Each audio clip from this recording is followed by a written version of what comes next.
ஸ்ரீ வைகுண்டத்தில் திருமால் ஞாபக மறதியாக பாதுகைகளுடன் பள்ளியறைக்கு வந்துவிட்டாராம்.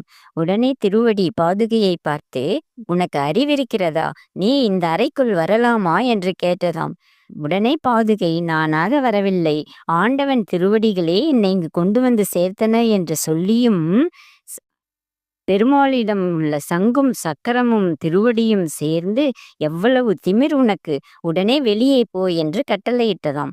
பாதுகைக்கு துக்கம் தாழாமல் பெருமாளை வேண்ட, பெருமாளோ நிதானமாக தீர்ப்பு வழங்கினாராம். "பாதுகையே, அவசரப்படாதே. அகந்தையோடு பேசிய திருமுடியே, நீ பாதுகையை அவமானம் செய்த காரணத்தால் அடுத்து வரும் ராமர் அவதாரத்தில் 14 ஆண்டுகள் பாதுகை மீது திருமுடி இருக்கக் கடவது. திருமுடிக்கு ஆதரவாக பாதுகையை பழித்துப் பேசிய சங்கும் சக்கரமும் பரதன் சத்ருக்கனாக பிறந்து பாதுகையை 14 ஆண்டுகள் வழிபட வேண்டியது என்று கட்டளையிட்டாராம். தலைக்கால் புரியாமல் ஆடியவர்களுக்கு சரியான தீர்ப்பு வழங்கினார்